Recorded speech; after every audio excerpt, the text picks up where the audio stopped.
You're about to hear a special message from Pastor Brenen Beeler. We invite you to join us as we take a break from our usual teaching series and receive a word on a matter that the Lord has placed on the heart of our pastor. Grab your Bibles, the message begins right now. Did you know that 92% of the things that you see, hear, learn, our brains actually forget?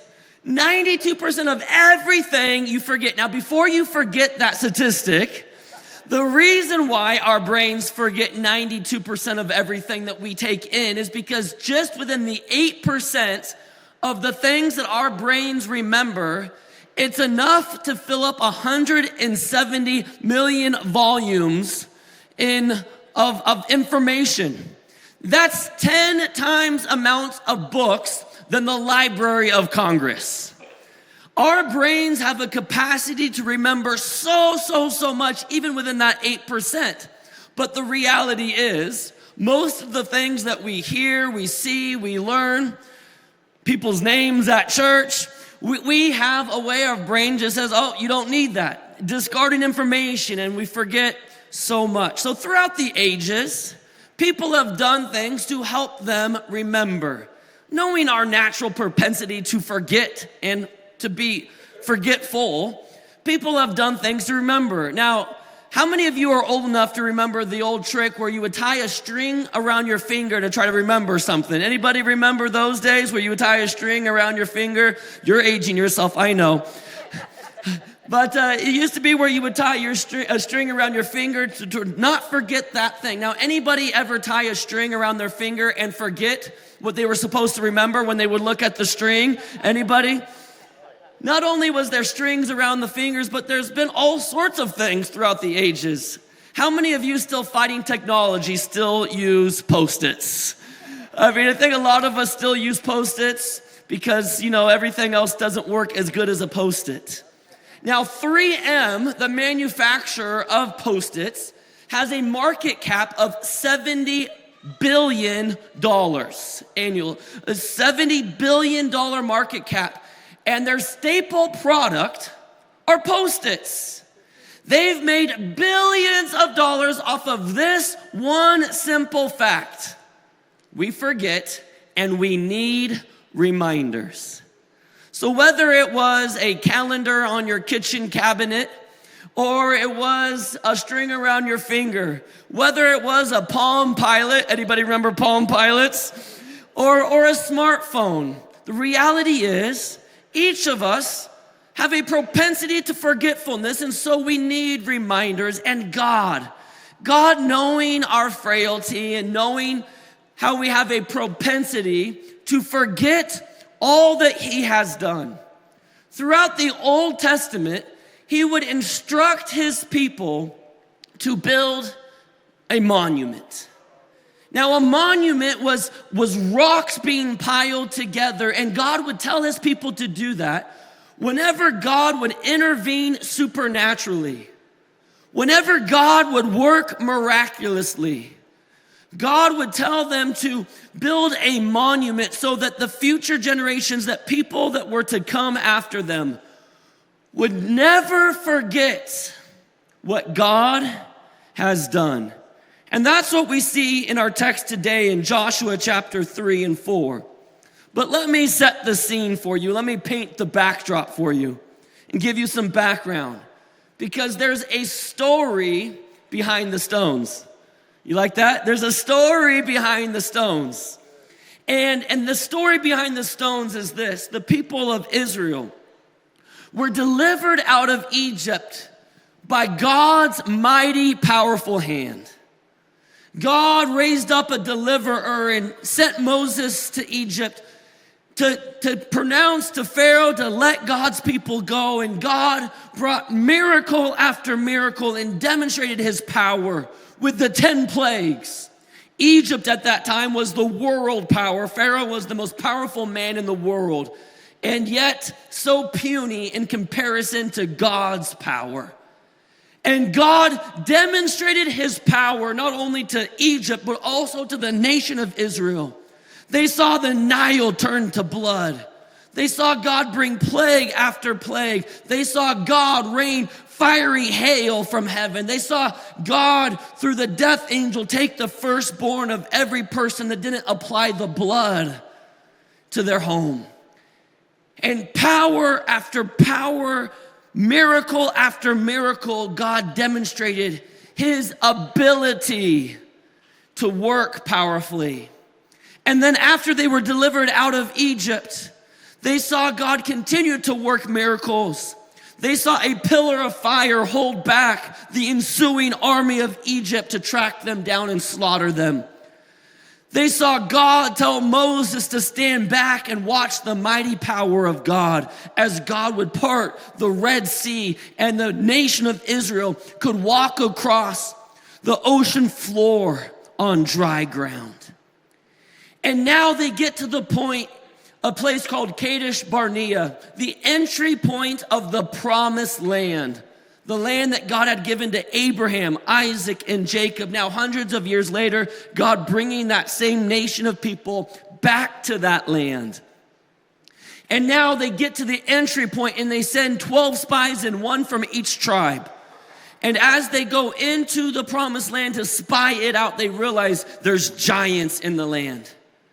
And so they come back and say, there's giants. We don't think we can take it. We're kind of scared. We're like grasshoppers, except Caleb and Joshua. They said, no, God has the power to do it. But the people of Israel were swayed by the report of the other 10 tribes. And so they did not go into all that God had for them because of their own unbelief.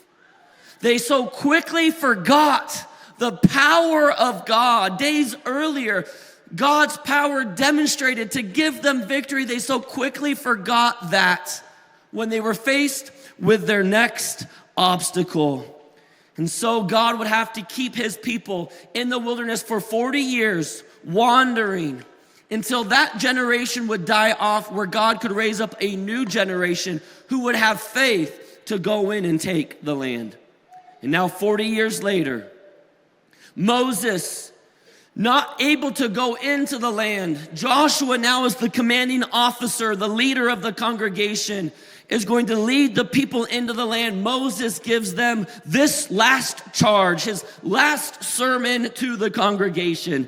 And he says in Deuteronomy chapter 27, verse 2, when you cross the Jordan River, that's the border between where they were and the promised land, and you enter the land the Lord your God is giving you.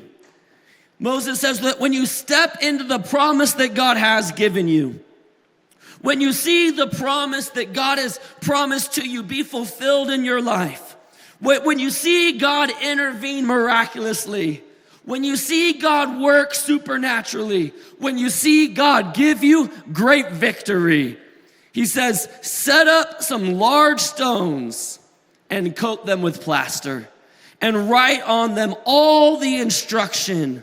That's all that God has done for you when you cross over, so that you may enter the land which the Lord your God gives you, a land flowing with milk and honey, as the Lord your God, your Father, has promised to you. God's people would quickly forget what God has done. And so they would begin to doubt what God would do. So Moses tells them that when you go into the promised land, to build a monument unto the Lord when you see God work miraculously, so that it would be a reminder, so that you would never forget the great things that God has done. And so now in Joshua chapter 3, we see the fulfillment of that instruction that Moses gave to Joshua and the nation of Israel. In Joshua chapter 3, beginning in verse 7, it says, the Lord told Joshua, today I will begin to make you a great leader in the eyes of all the Israelites.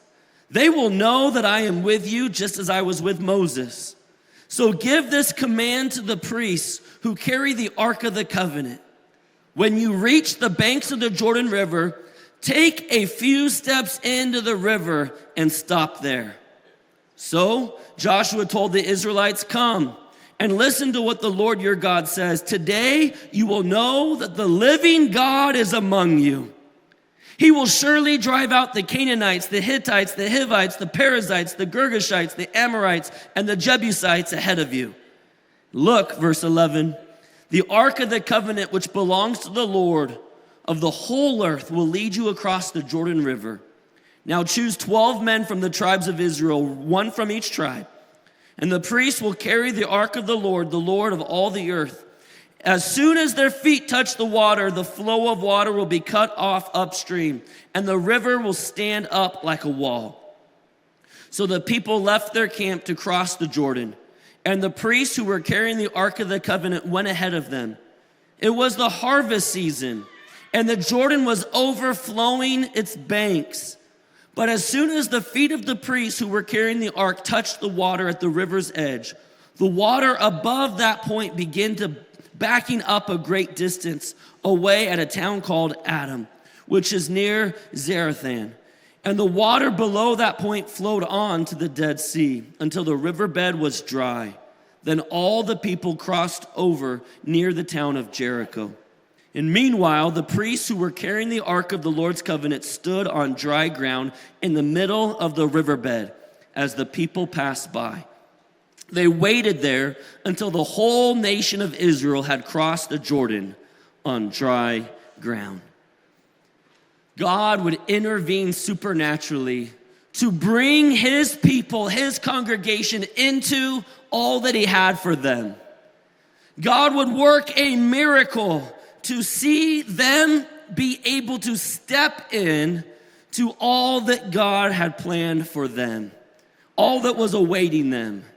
And then Joshua, in chapter 4, verse 1, when all the people had crossed the Jordan, the Lord said to Joshua, now choose 12 men, one from each tribe, and tell them, take 12 stones from the very place where the priests are standing in the middle of the Jordan.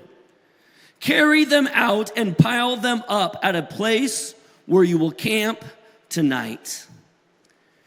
When they went through the Jordan, God brought them through the Jordan into the other side. But now God tells them to go back to what God has already brought them through, to revisit what they've already gone past.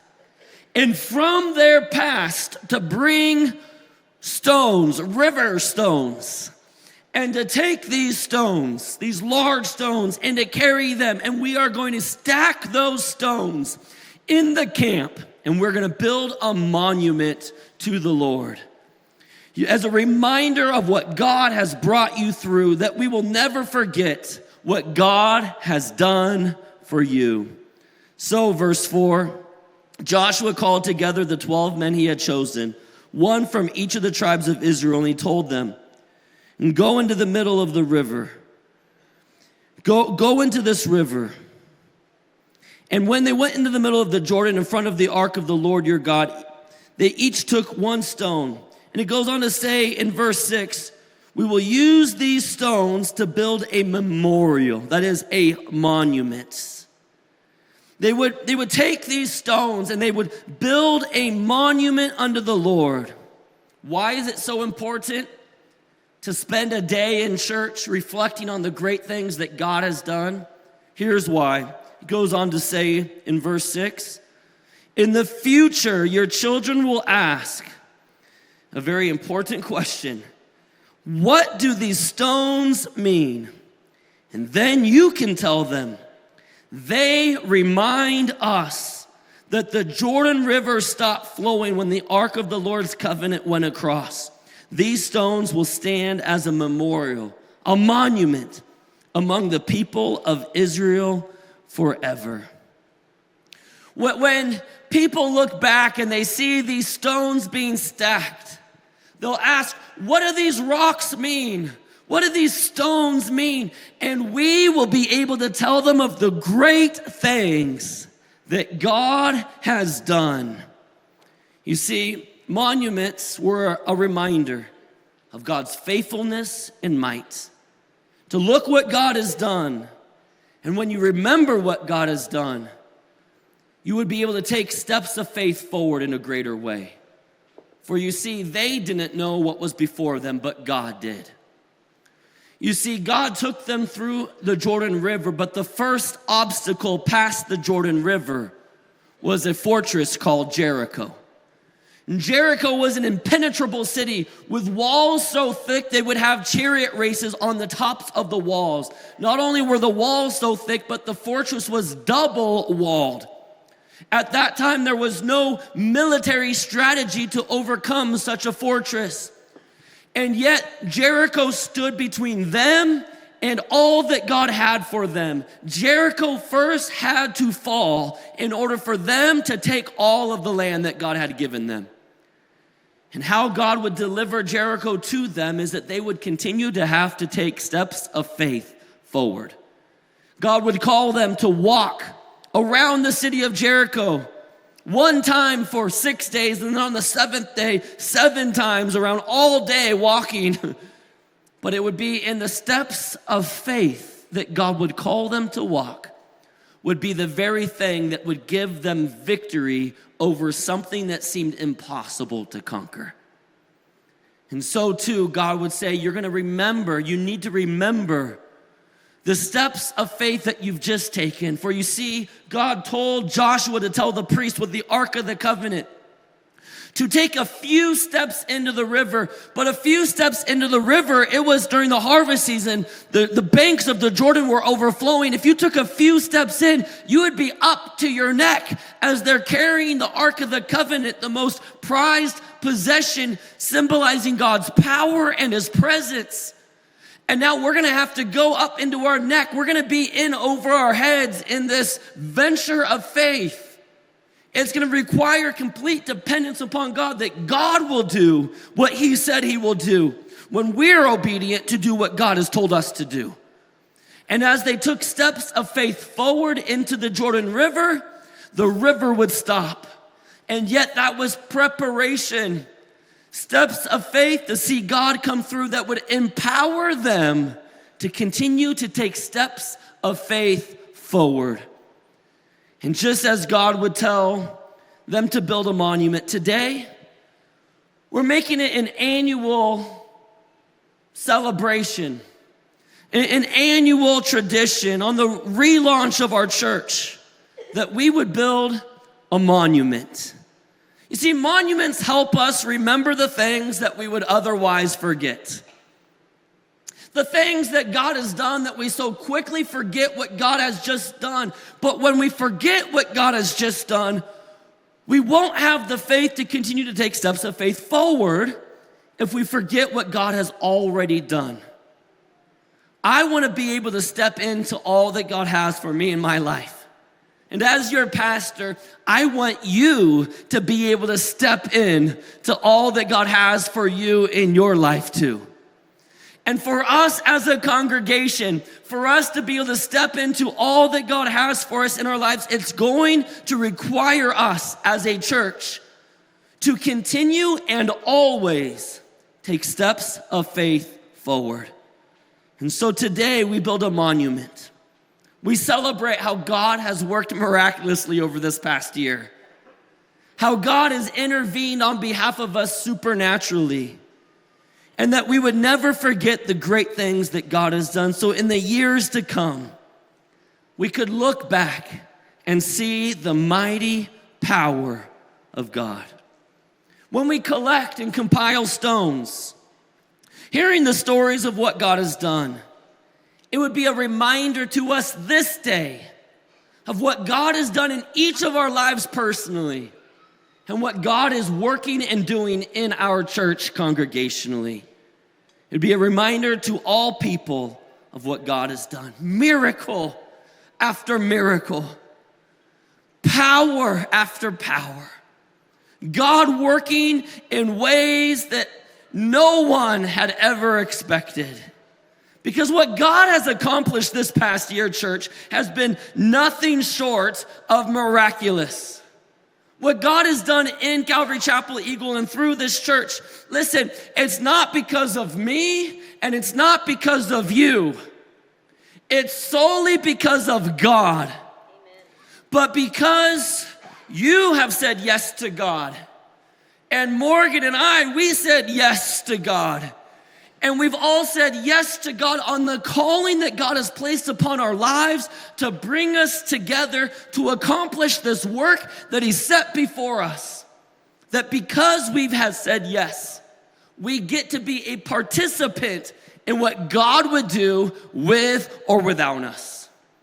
You see, what many people don't know is there's been a group of people, an elderly group of people for years, gathering in this place, in a room, praying for revival and asking God to send revival to this land. And I truly believe because of the faithfulness of their prayers, God had a plan always to answer it. And the revival that is now sweeping our city and in our communities is not because Pastor Brenen came to Idaho or that you came to Calvary Chapel Eagle. God had already had a plan to bring about revival to answer the prayers of those who were faithfully praying for it. But I'm so thankful that I get to be a part of it because we said yes to the Lord. And so too, I'm so thankful that you get to be a part of seeing God work supernaturally in your life personally and in our church congregationally because we've said yes to be a part of it. And man, has God worked miracle after miracle. In the last year, over 200 people have given their lives to Jesus Christ here at church. That's 200 miracles of salvation. In our baptism, our baptism that we had this past summer, we saw 63 people follow Jesus through the waters of baptism, and their lives changed forever. We've seen new ministries begin out of God stirring within people's hearts. Kenny and Amber step up into launching our outreach ministry, which just yesterday having our first community outreach, being a part of the community, loving on them, praying for people that would never walk into a church and yet meeting them where they are at. Future mission trips are planned and amazing things still to come. Back in February, we launched our CSM, Calvary Student Ministries. And now with close to 100 students at our church, it's amazing how many students God has brought to our church. And they've done an amazing job of a hybrid system for both middle school and high school.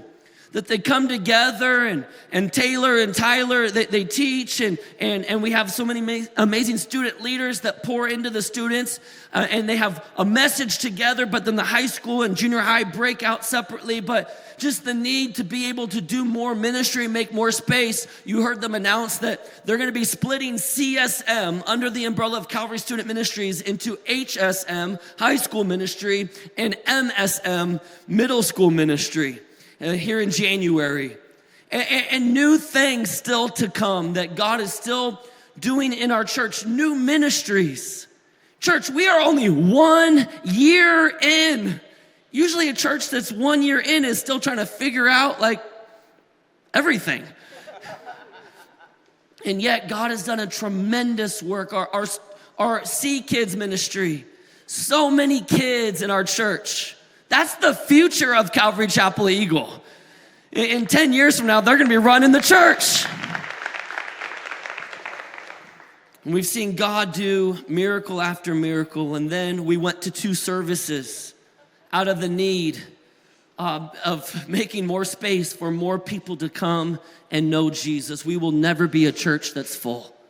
We will always make more space for people that want to come and grow in their relationship with the Lord.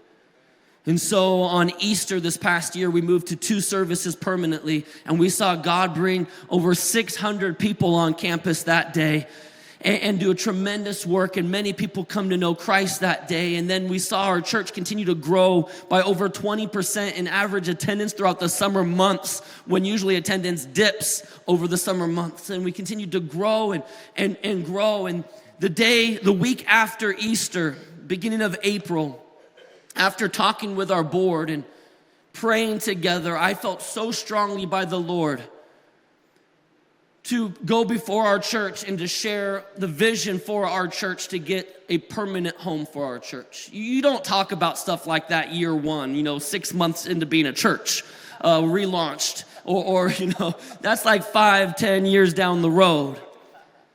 But just felt like God was saying the time is now. And so after talking with the board and praying, we felt that God said it's time. And so I went before our church on that April Sunday, and I cast the vision with you, and I shared that we believe as a church that it's time for us to begin saving and setting aside everything that we can to be able to acquire the funds, the resources, to be able to purchase land that will be the future permanent home of Calvary Chapel Eagle. And I shared with the church and I said, listen, I'm well aware of the gimmicks that churches do in order to try to raise funds. And I said, we're not going to have a thermometer on stage. We're not going to be doing any campaigning or fundraising. But if God would stir in your heart a desire to be a part of seeing this vision come to fruition, and you would want to give above and beyond your tithe that helps finance and fund the operation of the church, if you would want to give above and beyond your tithe in a special donation, whether it's a one-time donation or a reoccurring gift towards a fund for our church to be able to buy land, then here's how you can do it. Here's the property fund. And we saw our church respond out of not gimmicks or coercion, but simply the Spirit of God stirring within people's hearts to be a part of seeing this work move forward. And we saw people give from one elderly woman who lives on a very limited budget, give $25 every single month sacrificially towards the property fund. To someone who was able, that the Lord stirred in their heart, sold a home and then gave $1 million of that sale of that home to the property fund in a match donation. So we were able to go before the church and say, listen, every dollar that's given now will be doubled. And we saw our church collectively give a couple $100,000 sacrificially. Until just a few weeks ago, I've been waiting to make this announcement. God stirred within someone's heart to give in such a sacrificial way. And someone, the Lord stirred in their heart, an anonymous donor said, you know what, I want to meet the rest of that match donation, and gave $800,000 towards the property fund. Now bringing us to our goal of $2 million that we can now as a church buy the acreage necessary, cash to own it outright, to now start saving for a building that will go on that land. And so we're so blessed. It's year one, church. And so as of today, we are transitioning our property fund now into a property plus building fund. We don't know exactly how much that property is because we are still praying and asking God to show us the right land. And it's not easy to find 20 plus acres available here in Eagle, but listen, we're staying in Eagle. Someone told me this morning there's some rumors going on that we're moving like deep into Meridian. It's not true. Tell them to stop gossiping. But here within the city of Eagle, looking for land that would be centrally located, that would be near where all of us are, and maybe some of you are driving in from Meridian, you're like, oh, that wouldn't be so bad. Well, a church alive is worth the drive. Keep driving. There's people that come from Nampa and Middleton. I mean, people drive all over to be a part of what God is doing here. And so we don't know exactly how much the property is going to be, whether it will be 2 million or 2.2 or 2.3 or 2.5. We don't know. If there's anything in excess, that's going to roll over directly 100% of that and go towards the building and start establishing the finances for us to be able to have a down payment to start a building for our church, and yet we're just waiting for the Lord to open the door to say, this is the land that I have given you. Go in and take the land. And so as a church, we celebrate today because what God has done in 1 year, I don't want us ever to forget or think what God is doing in our church is natural or normal. And yet we see God over and over and over again do miracles, miracle after miracle. And that's why today we reflect on what God has done. I want to ask the worship team to come up on stage. As we remember what God has done today, that it would empower us to continue to take steps of faith forward. If we never forget what God has done, we will continue believing in what God is yet to do. You see, in the New Testament, you might say, Pastor Brenen, we don't really build monuments anymore because we're a New Testament church. And that's true. But in 1 Peter chapter 2, verse 5, it says this now, for this church, you are living stones that God is building into his spiritual temple. God is still building monuments today, but the monuments that God is building isn't just rocks being piled together, it's his people that he is bringing together, bringing his people to build a monument, a church, a spiritual temple, that when we gather together, that people would see the mighty power of God's hand. Church, today, you are the monuments. Chris and Bailey, they're the monument. Chris and Bailey started coming to the church several months ago, and God had worked in their life in such a powerful way, and growing them and shaping them more like him. And they took a big step of faith, and they together as husband and wife decided to get baptized. And they invited some family to come support them in getting baptized. And before they would get baptized, the family member that came to support them came forward and gave their lives to Jesus Christ that day because of their stand with Jesus. Chris and Bailey are the monument. Mike is the monument. Mike wrote this: I was Catholic but didn't really know God, nor was I familiar with the Bible. As I began waking to the reality of the evil forces disguised as politicians and actors in our society, I truly turned to God for answers. I was told by two different unrelated people on the same day that I should check out Pastor Brenen and CCE. And then later that day, Pastor Brenen walked into my garage with a mutual friend. I knew God was trying to grab a hold of my life. I came on relaunch Sunday. I came forward and committed my life to Jesus.